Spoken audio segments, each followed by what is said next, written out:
Hello, good day everyone. You're welcome to our channel today, Mathematics. Today we are looking at, continue with our statistics.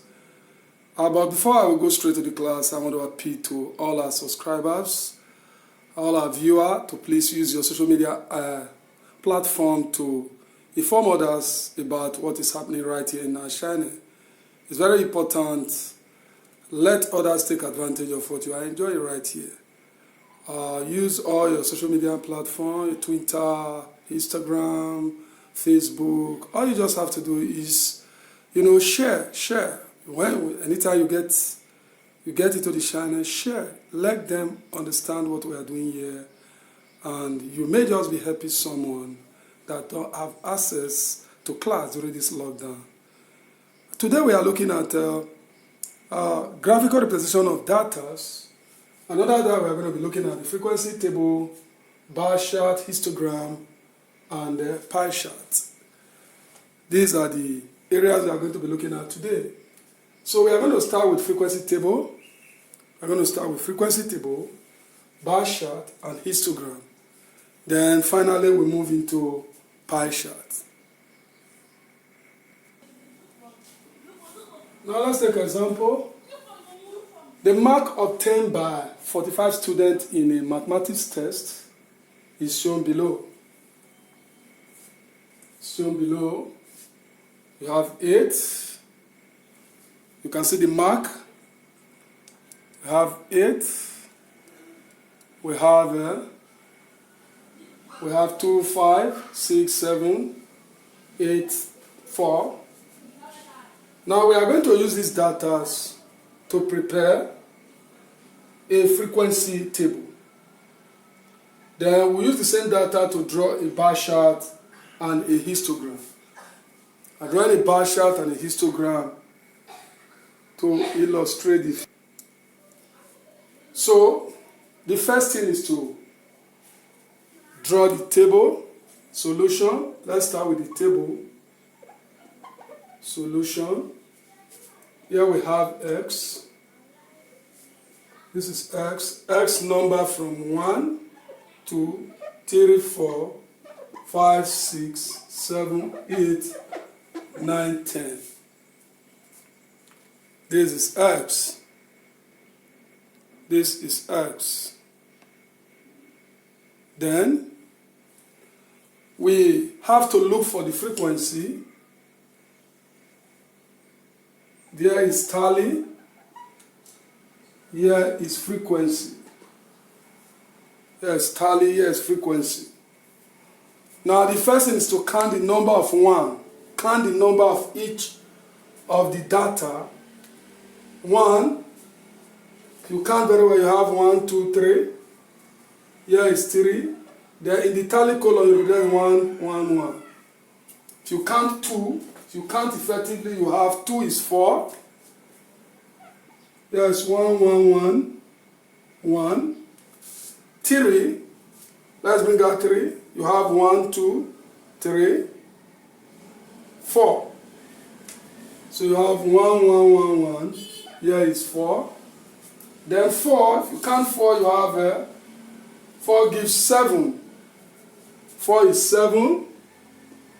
1, 1, 1, 1. Then when you get to the fifth one, use it to cross.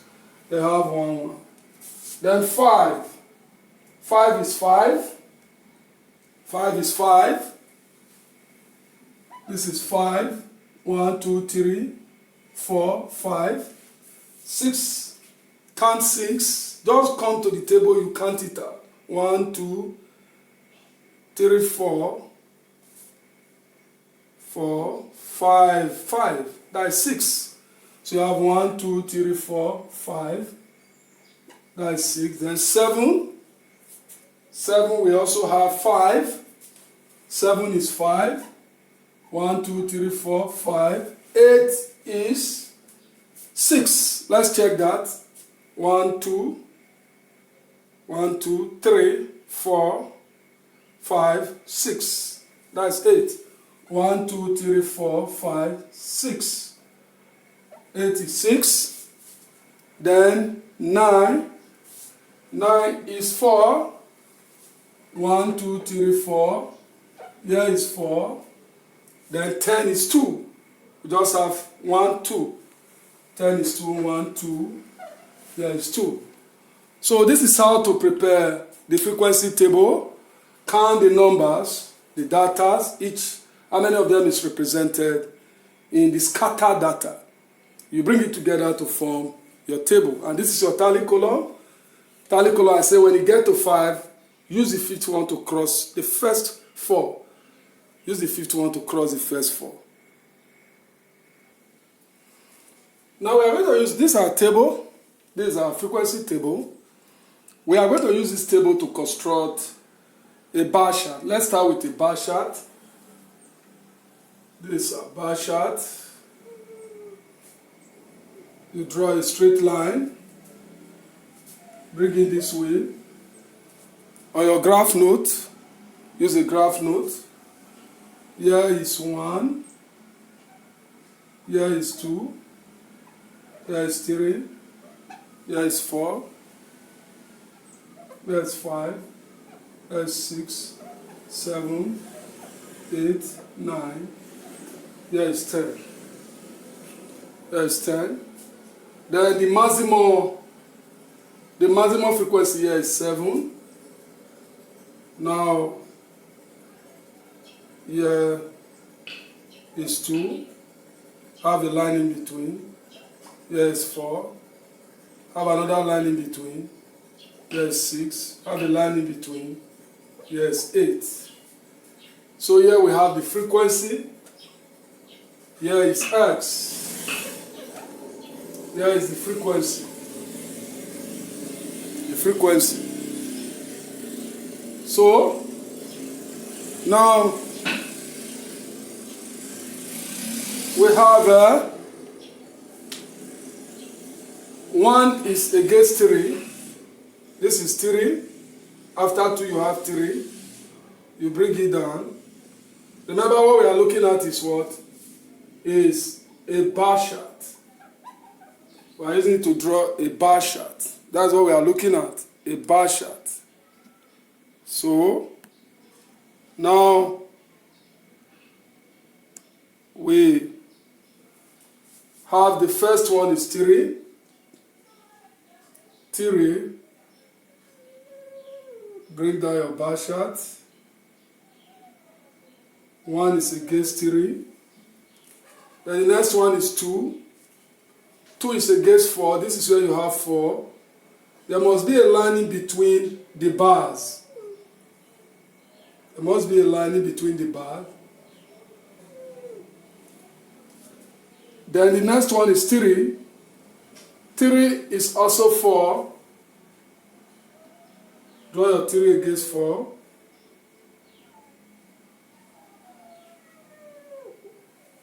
Then the next one is 7. 4 is against 7. This is where we have 7. This is 7. Bring it down to meet 4. 7. Bring it down to meet 4. This is 4. Then 5 is 5. 6 is 5. 7 is 5.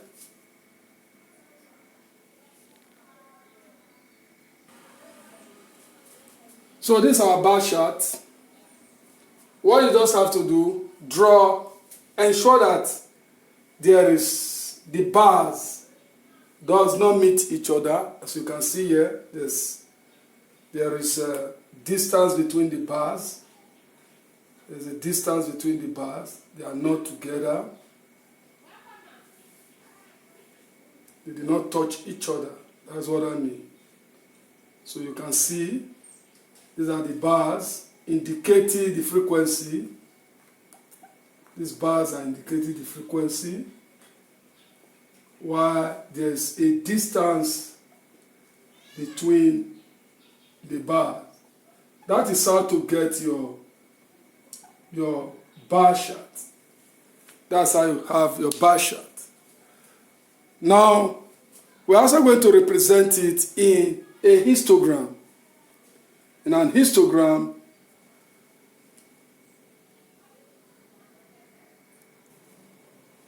Now for histogram, there's a little difference between histogram and bar chart. The difference is that in the case of bar chart, the bars are separated, while in histogram, the bars are joined together. So let's look at this. You have the first one is 3, so this is my 3 to 1. Then the second one is 4. So you see the bar, you join it to this point to get the next bar. Then after 4, we have another 4, join it straight to meet 3. That is 3 against 4. Then you have 4 against 7. From here, take it up straight to 7. Take it up straight to 7. 4 to 7.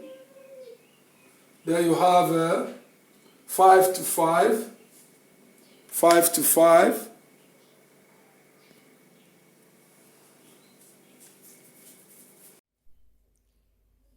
Okay, now let's look at what we have on the board. We have the table below shows the scores. Table below shows the scores of 40 candidates in an examination. We have 65, 17, 38 to 45. To 45. So you can see on the board, we have up to 45. Then we have some questions that follow. Say using a class interval of 5 to 14, 15 to 24, ... to 75 to 84. That means a class interval of 10. A class interval of 10. We are asked to prepare a frequency table. They are using the frequency table, you draw an histogram. You draw an histogram, and from the histogram we find the mode. This one is a very important one because I'm going to introduce what we call the class boundary or class limit. So we are going to be, first of all, let's draw a table. Let's prepare the table. Here we have, here is the class. There's the class. There I have class boundary, class limit.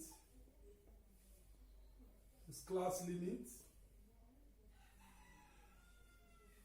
Then we have our tally before frequency. Have our tally.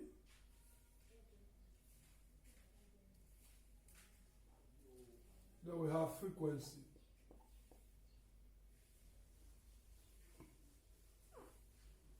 Now the classes 5 to 14 is given to us 5 to 14. Then we have 15 to 24, 25 to 34, 35 to 44.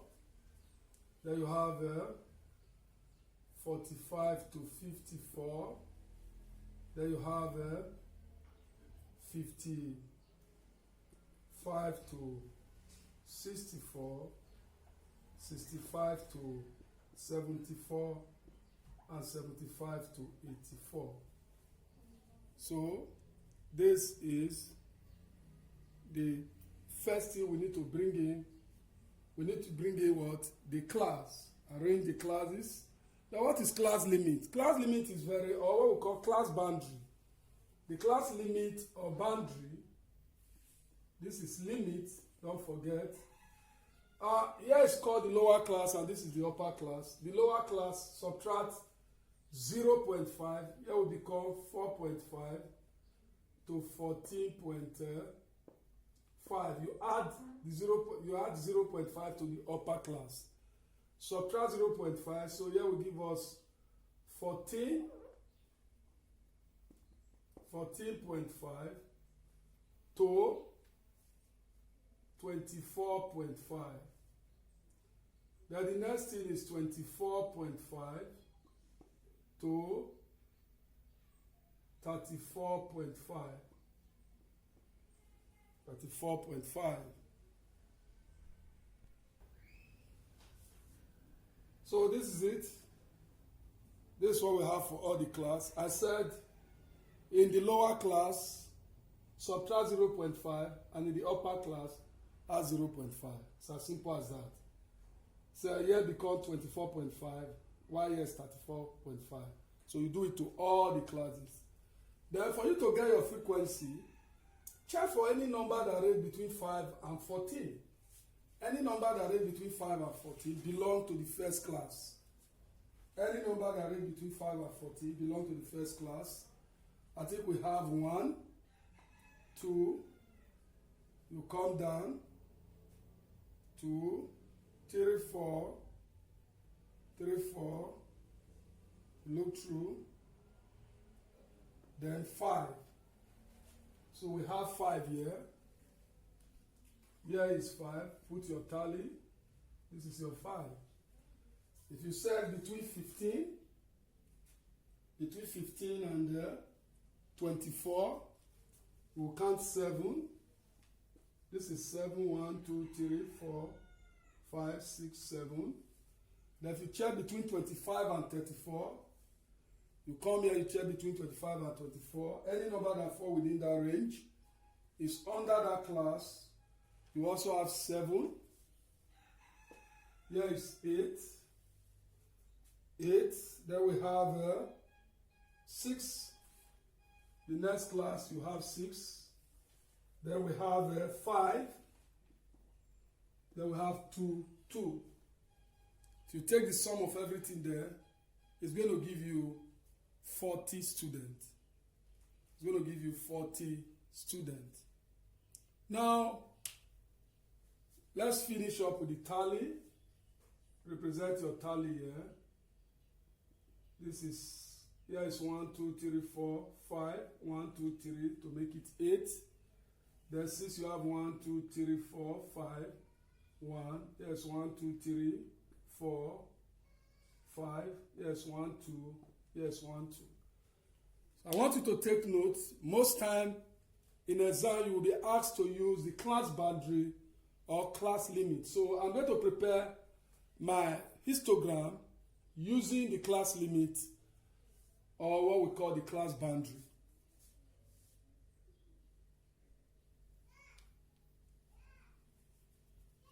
Hello, I want you to take note and make a little error here. This is actually 5, not 7. It's 5. So let's draw our histogram.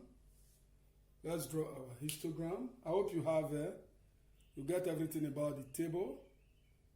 This is our table. If you add everything here together, it's going to give you 40, which is actually the number that was given to us in the data. Then the next thing we need to do is to draw our histogram. Our histogram. This is our histogram. Now, I will take the upper class limit. The upper class limit. So meaning that here is 14.5. Then the next class is 24. Or let me just have it as 4.5 to 14.5.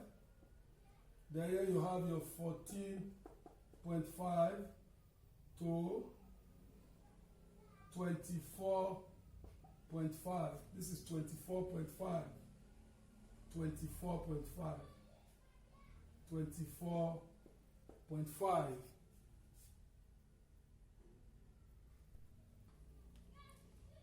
So here we have all the class band. So we have our class boundary here, 4.5 to 14.5, and the last one is 74.5 to 84.5. That's our class boundary. Now we prepare the histogram Histogram, the first class is 5. So this is your 5. Draw it against the first class. Break it down to meet the first class. Then the next class is also 5. So we draw 5 to this class. Meet this class. Then the next class is 7. 7 is in between, the line between 6 and 8. This is our 7. So our 7. Break it down. Then we have the next class is 8. Draw this to 8. This is 8. Break it down to the class. Then the next class is 6. These are 6. 6 to the next class. Meet the class. And the next class is 5. Meet the next class. Then the next class is 5 again. Okay, we have 2. We have 6, 5. Then we have 2, 2. So this is the last 2 class. Then we are asked to find the mode. We are asked to find the mode. Now to find the mode is very simple. From your histogram, just draw this place. You have your modal class here. This is your modal class. The class with the longest bar is your modal class. Now to get the mode, draw a line from here. Let this line meet this point. Then let this one meet this point. Then their point of intersection, you bring it down. If you bring out the point of intersection, if you are using a good graph note, like what I have, if you are using a good graph note, the mode will be, the mode is, count, here is 35. Then the next line is 36, 37, 38, 39. So my mode is equals to 39. If you are using a graph note, between here you have about 10 small balls. So you count 10 smaller balls, which is 1, 1, 1. You count 35, 36, 37, 38, 39. So your mode is 39. Your mode is 39.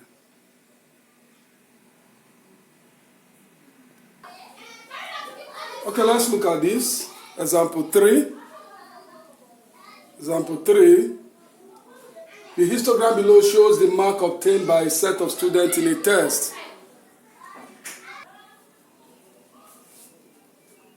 So this is the histogram. The histogram below shows the mark obtained by a set of students in a test.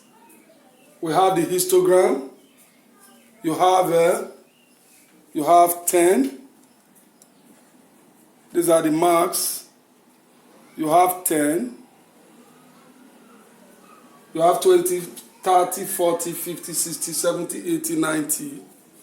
And their frequency. This is the mark. And this is the number of students. Number of students.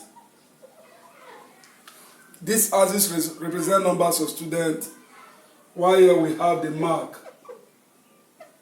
Now, we are asked to use the information to answer the following question. How many students took the test? Then 2, find the mean and the middle score, the modal score. Then if pass mark is 50, the pass mark is 50, we are asked to find 1, percentage of students that fail. Then 2, the probability of students that pass. So to answer this type of question, the first thing we need to do is just to be able to come out with a table. We get a table to give us the summary of what we have in the graph, in the histogram. So I'm going to, this is X. Let me get X here. This is X. S starts from 10 to 90. S is 10 to 90, so you have, this is 10. This is 20, 30, 40, 50, 60, 70, 80, 90.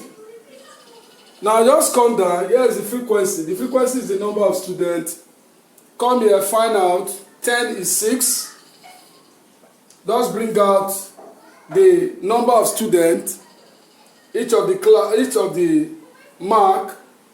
Number of students that obtain each of the mark. 20 is 8. You come here. 30 is 4. Then you have 40 is 10. Then we have 50. 50 is 8. Then 60. This is 60. 60 is 4.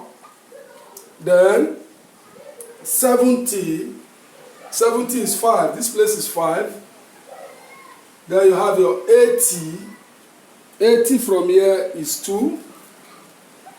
Then 90 is 3. 90. Just trace it to this point. You get it clear. Now, total number of students that wrote the test is the total frequency. You add everything on the frequency axis together, that will give you 50. So the number of students that took the test is 50. Now, we are also asked to find 1. How many students took the test? That has already been answered.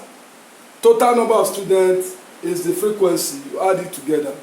Then we are also asked to find the modal score and the mean. To get the mean, don't forget, we've done that before. You have your fx, f times x. So here is 600. Here is 160. 30 times 4 is 120. 4 times 10 is 400. Here is also 400.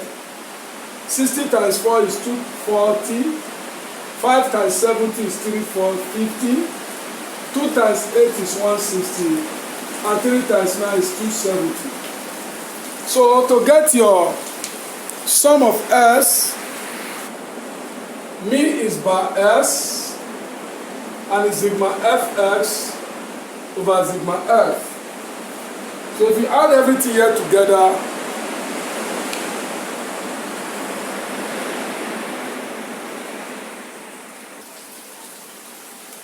so we have, if you take the sum of everything there, you have 2080. 2080, so here's 2080 over 50. So by S is given as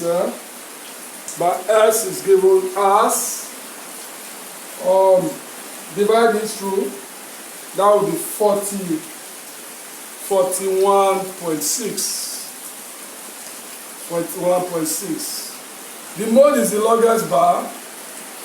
Mode is 40 because it has a high frequency. That's the longest bar. We check it.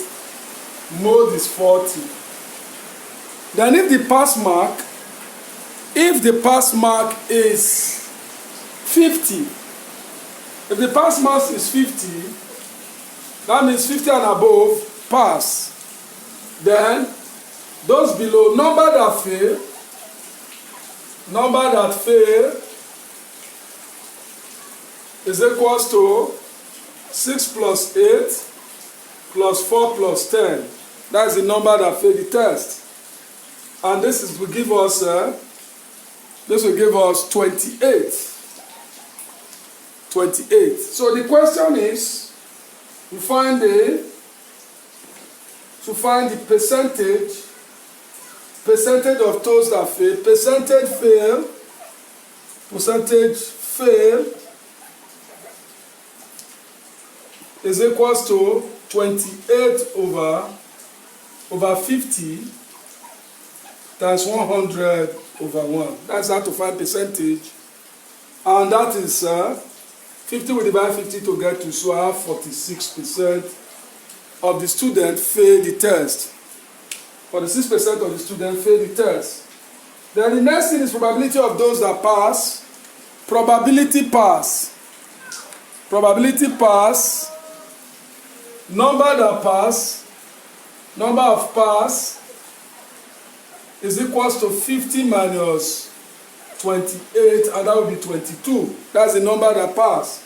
Probability of those that pass is the same thing as, probability of those that pass is the same thing as 22 over 50. And if you divide, that will give you 11 over 25. 11 over 25.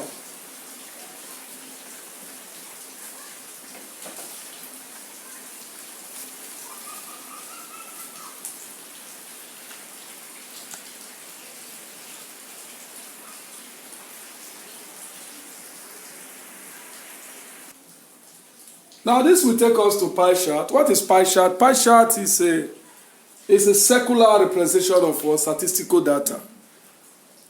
Putting a statistical data into a circle. And what we do is to calculate the sectorial angle of every item that is given. Calculate the sectorial angle of every item that is given. Record that sum of angle in a circle is 360. Let's take an example to illustrate this. Let's take an example to illustrate this. Example, the table below shows the expenditure pattern of a civil servant. This is the expenditure pattern of the civil servant. You have rent is 20,000, food is 40,000, transport is 15,000. Contribution, you make a monthly contribution of 20,000, and other expenses is 5,000. We are asked to represent the information in a pie chart. I represent this information in a pie chart. Represent the information in a pie chart.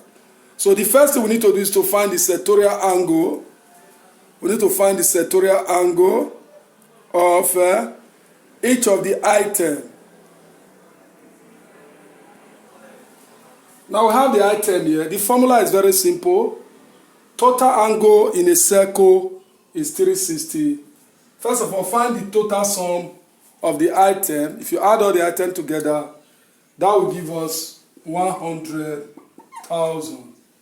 So what we need to do is to find the angle of each of the sector, each of the sectorial angle of every item. So the first one is 20,000 over 100,000 times 360 over 1. If you simplify that, you have 72 degrees. Then you have 40,000 over 100,000 times 360 over 1. If you divide that, you have 144 degrees. Then you have 15,000 over 100,000 times 360 over 1. That will give us 54. That gives us 54 degrees. Then we have 20,000 again over 100,000 times 360 over 1. That will be equals to, that will give us 72,000. Then we have 5,000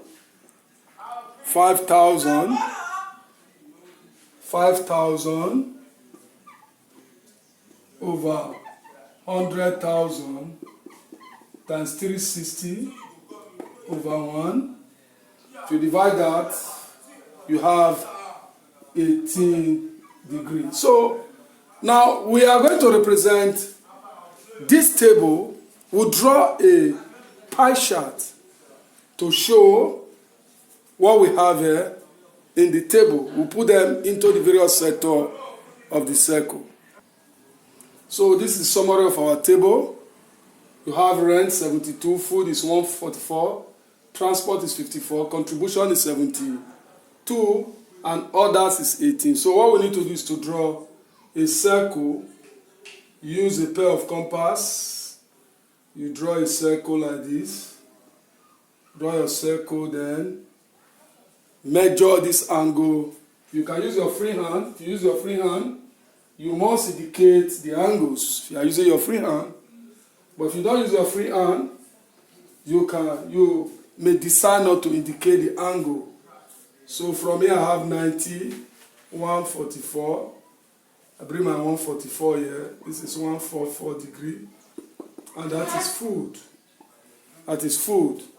Then the next thing I have 72. 72. This is my 72. 72 is rent. Have rent. I also have another 72. I have another 72 here. This one 72 is contribution. Then lastly we have 18 and 54. This is my 18. I'm using my free hands. Here's 54 degree. Here's 18 degree. So 18 is others. Others. While 54 is transportation. So we put it here. Transport. So this is what we call a pie chart. A pie chart. That's what we call a pie chart. Then the next question, we are going to interpret the pie chart. We're going to interpret the pie chart in our next question. Now, example 6, we have, we are given, the table below shows how a student spent his money for the term. This is you can see the pie chart very well.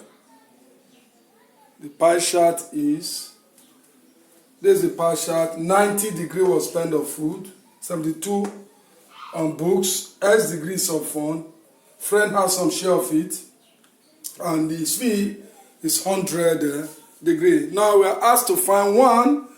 If his money is 45,000, that is total money the student have is 45,000, what fraction is spent on food? Then, what percentage is spent on books? How much money spent on fees? Then D, if 6,500 is spent on fun, what is the value of X? What is the value of S? So let's focus on the pie chart. Let's focus on the pie chart. We have the first question there is, what fraction is spent on food? Fraction spent on food, solution number 1.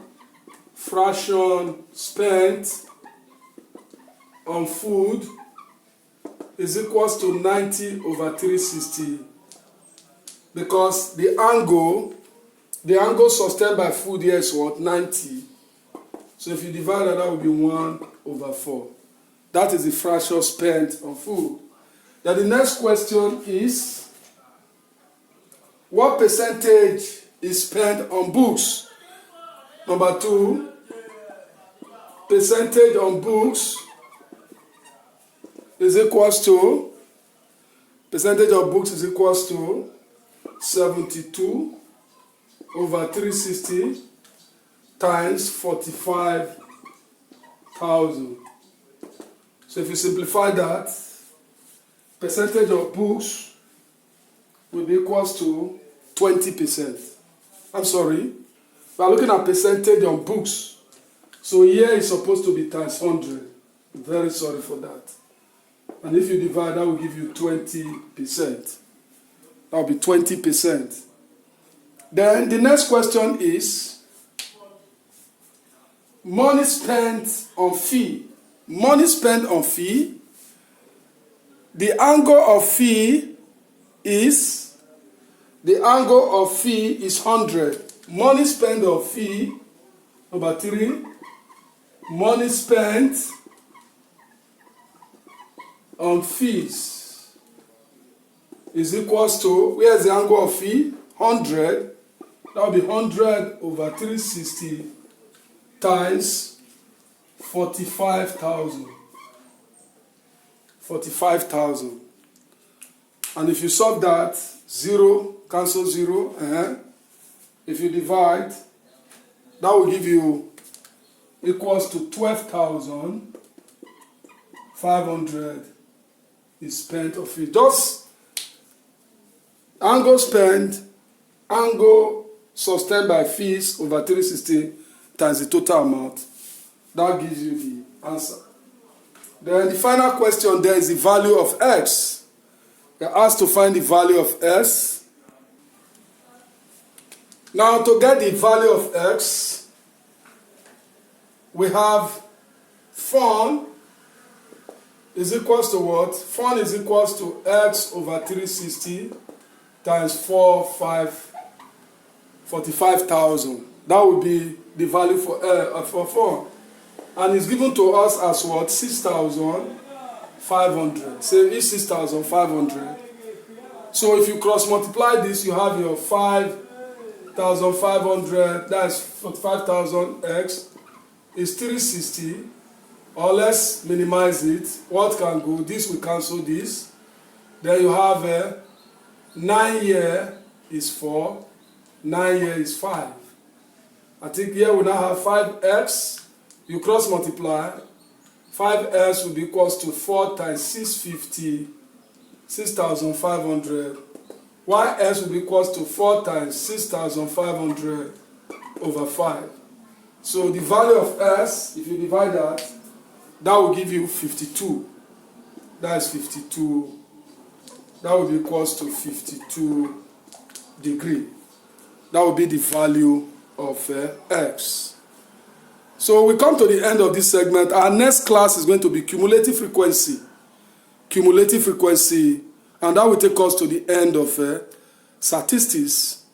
Then we go back to trigonometry, where we are going to be looking at right angle triangle. We'll deal with compound angle in trigonometry. Then we'll move into right angle triangle. We'll talk about angle of elevation and depression. Then we'll move to sine and cosine rule, where we look at bearing and distance. Thank you very much, and God bless you.